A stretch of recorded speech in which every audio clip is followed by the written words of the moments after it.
আজকে সারাদিন এত পরিমাণ গরম ছিল, তার উপর হচ্ছে জার্নি করে অফিসে যাওয়া আসা। তো গুলশান থেকে আসার পথে মানে অলমোস্ট আমি বাসার কাছে চলে আসছি। যখন নামবো গাড়ি থেকে তখন দেখলাম যে বৃষ্টি নামতেছে অনেক জোরে। তো কী আর করবো, মাঝপথে নেমে গেলাম, যেহেতু হচ্ছে আমাকে যেখানে নামিয়ে দেওয়া ওভাবে, তো ওখানে আমি বৃষ্টিতে ভিজে যাব। তো এখানে হচ্ছে আমি এসে দাঁড়ালাম।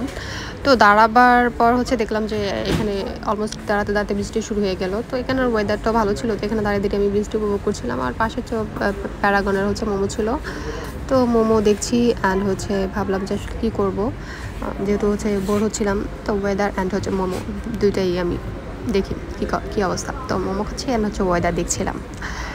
আর কি সুন্দর লাগছিল না, গাছগুলো একদম হালকা বাতাসে, মৃদু বাতাসে দোল খাচ্ছিল। অ্যান্ড এখানে হচ্ছে ফুচকা ছিল। তো আমি তো হচ্ছে প্রচণ্ড ফুচকা লোভী একটা মেয়ে।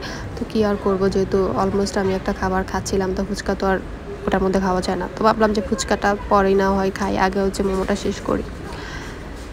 দেন হচ্ছে আমার একটা ফ্রেন্ড বাস থেকে বললো, তাই তোর না গ্যাসের সমস্যা, তো কেন এটা খেতে যাবি, বাট কী আর করা আছে। তো যেহেতু আছে আমার সাথে এক পাক না, তো ওর সামনে তো খাওয়া যাবে না। তো বাসা গিয়ে আবার কমপ্লেন করে দিয়ে পরে দেখা যাবে খাওয়াই বন্ধ করে দেবে। তো কী আর করার, বের হয়ে গেলাম।